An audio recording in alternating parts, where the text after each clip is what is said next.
move, isn't it? Yes, well, he's a rider that has vast experience, and on the descent he can go down at a real fast rate, and he's going to push on here. And there's probably an interest in his tactic here, because with Pierre Rolland out in front, you have to try and push on here. If you allow the gap to stay, as we're seeing there, 14 seconds, and nobody wants to take it on the flat section, well, then it's going to take a big effort to close them down. On the descent, you can do it without having to give too much of an effort if you're a good descender. Rolland then paces out, but he looks like he's suffering, but then again there's nothing new there. Away he goes, open mouthed like a basking shark, trying to drink in the air that lies ahead of him, and indeed the road, and he hits the 10 kilometre to go banner. But Sylvain Chavanel is a real danger in situations such as this. It was his birthday yesterday, maybe it's going to be a late present. He sails inside the motorcycle, who's going to struggle to keep up. 9.9 to go, we've got a proper pace on here, and now if the sprint teams who are missing their sprint men don't feel like exerting themselves overly, then there's going to be questions to ask. But just have a look at where Sylvain Chavanel actually sits overall, and you've then got yourself an answer when it comes to the danger that he posts. 1 second only adrift in the general classification, and he is a very, very capable finisher in a situation such as this. There we are, 9.2 kilometres, 16 seconds is the gap right now, and they're finding second breath here. Rolland churns on. Well, he's got a gap, but is it a significant enough one for him? I suspect not, Sean. No, it's not a sufficient one on his own. We can see Chavanel is appearing in our picture here at the moment. He's catch up with the other two riders, so it's going to make a four-man group, and that's what you need here to hold on in this final number of kilometres, which is a flat run in. It was looking like it was going to be an unfavourable wind this morning. I presume it's the same. We will see pretty quickly now as he takes the left-hand corner. There's a number of kilometres here on this dead straight road until we get into the final 2 kilometres. You know what he believes here, Sylvain Chavanel? I've got to say I kind of believe it as well. If he gets a gap as well today, if the others start thinking about it, knowing that he's not a long-term threat for the yellow jersey, Rolland just speds in behind his fellow countryman here, and Chavanel has got the bit between his teeth. He sailed by Nordhaug, sailed by as well Nieve, who were the intermediate riders, and there doesn't seem to be that much of an urgency about the chasing pack here. You saw Kwiatkowski, also from Omega Pharma Quickstep, and he's not going to be hampering his man at all. We dip down, let the riders introduce themselves to our picture that's being held steady by the helicopter, and it looks more than 10 seconds, I've got to say. Well, we'll see. 7.9 kilometres to go. Chavanel going for the long one. He's got a little bit of help here, and Rolland's doing him a favour. Yes, we can see Rolland is taking it up there. Chavanel is the strongest one, of course. He was very impressive on the descent, but we can see the other two riders are getting back in here. But Ulrika Greenedge also taking it up in the main peloton. So difficult to see them holding off. Still 7.5 kilometres. We're getting 9-10 seconds of an advantage for the leaders out on the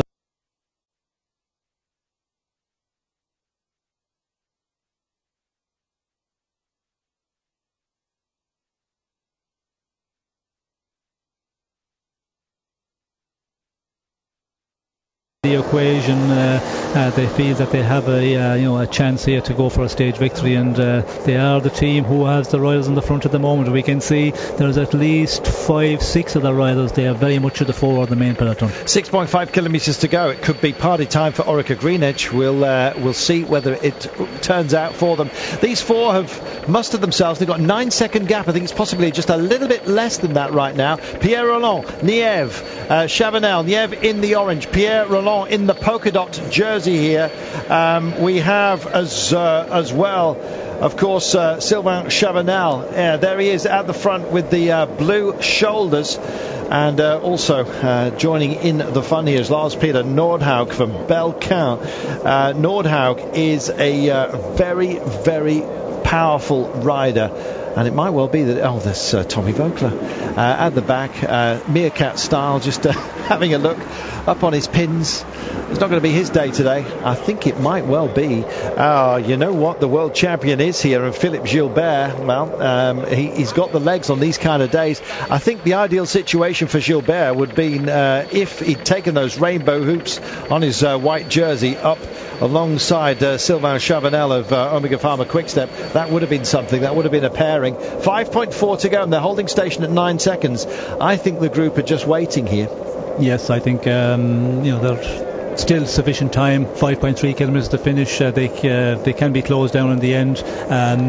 We could see there that the Radio Shack riders, also Orica Green Edge, nobody panic in the moment. They're making the calculation. They can close this one down in the final 2 kilometres. But it looked like that yesterday as well. It seemed like in the final kilometre the break was going to get swallowed up, but Barcalan just held on.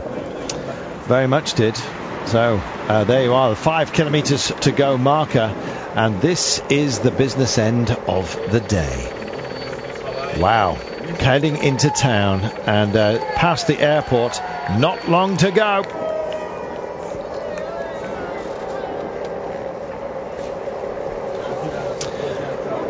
Well, that looks like Brett Lancaster to me in second place, absolutely bedded in here and ready for action. BMC are also coming and joining the fun. It's going to be a busy one, that is for sure. Michael Albacini also in the frame. 4.3 to go. Who's your money on, Sean? Well, there's a lot of riders in there, and Sagan is certainly in there. We can see Nortag just going in the attack, and that's going to be make it difficult for everybody, because when you attack here, then you slow down, you look about, and they lose 2 or 3 seconds by doing that. But they can see that the peloton is just going to swallow them up in any moment.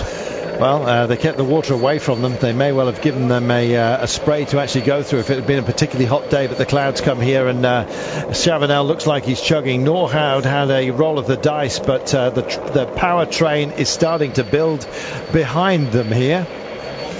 Well, it's pick your options in the road. The yellow jersey is here. They've done a good job of protecting him and making sure that he's up the road. I'm just fighting to see Peter Sagan. I think he's there, Sean. Yes, certainly has to be there. If he was losing contact, we would have seen him on the climb, and we can see that there's quite a few of the Cannondales just hanging about there, and that's going to be what they're going to do for the moment. Leave Radio Shack control the situation, take it up at the final moment. Well, we'll see. And right now it's Radio Shack that's doing the pacing for everybody. Now this bodes well for our escapees. We've got our Swiss champion here as well, Michael Schär, very much in the frame, coming to the fore. And Matthew Goss is also there on the left hand side. We can see him there just in the shadow of the Radio Shack rider. Well, I think he's then shoe-in favourite for today, Matt Goss. We will see. He and Peter Sagan are going to go toe-to-toe by the looks of things. Still haven't got a full affirmation that Peter Sagan is here, but the way that Cannondale are riding, we assume he is. Just got sight of him right now. So Sagan is here, so is Matt Goss. 2.7 kilometres to go. They take it into the bend. This is very good work by Orica Green Edge in their white, green and blue at the nose at the moment. BMC also very much involved. Still can't see Philippe Gilbert, but there he is. Philippe Gilbert is there, and he's a quick man in a situation such as this after a bad day. Argus Shimano also represented and coming up fast on the outside, and it's time to kick off, is it? And take the spoils. Yes, well, of course their sprinters are not here, so they have to play the role of going in the attack and try and just get away before the sprint actually starts, but it's going to be an impossible task here. As we can see, there's teams always wanting to prepare the sprint for their main men. Yeah, absolutely. Is it Vilas who's decided to have a go here? Just get off the front with 1.9 to go. I think it's ultimately doomed as we look just further behind. This is that little left-hander I was talking about at 1,800 metres. Peter Sagan's in a great position here. He's got a lead-out man as well. It's a bit of a pinch point, and all these guys are not going to be part of proceedings. Just backing out of it there after doing his job, Cameron Meyer. He was part of the churn early on. This is very, very good work. And 1.5 metres to go. I think it's Tom Dumoulin, in fact. There he is. Oh, goodness me. Well, you trust what you can get here. 1.3 kilometres to go. I think he's doomed. Now, the pace is starting to light up. Surely Ferrari's not here, but Favilla, I think, might be for Lampre, and he's still a quick man. Flamme Rouge beckons here. There it is. Now's the time to inject the pace if you've got anything left. They're still looking at each other here, Sean. Yes. And now finally the action. Yes, they're all just waiting not to take it up too early. As you can see, there's a number of teams here. Cannondale starting to take it up for Sagan here at the moment. So Peter Sagan, there he is in position 2 at the moment. There is the World Champions jersey as well of Philippe Gilbert, very much in the frame. They're all looking at each other at the moment. When are they going to break? Any moment now. Kwiatkowski's there, and so is Matt Goss. Can he possibly, just like the blue touch paper, any moment now? Sagan's taken that crest nicely. Now there is still time, but for others to get back. He still sits up at the pace. 1, 2, 3 corners left.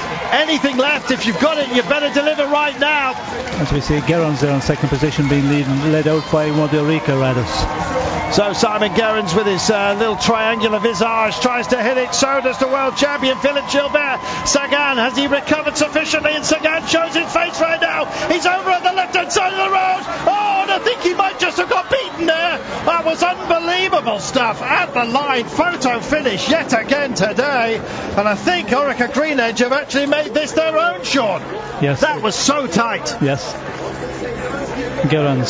Simon Gerrans takes it at the line. Quality will out, and it did. Sagan still with a deficit from earlier on, and his fall onto the back. Let's have a look at it. There's the reach. He did it. Well, Orica Green Edge have made today, and indeed this Tour de France, something special. Look at this. That was very, very good fighting. Good battling by them. Distance Philippe Gilbert in the rainbow jersey. It was all about Sagan versus Gerrans at the line. Watch for the lunge here from the camera. Sagan just couldn't get up. Denied again. Second place for Peter Sagan.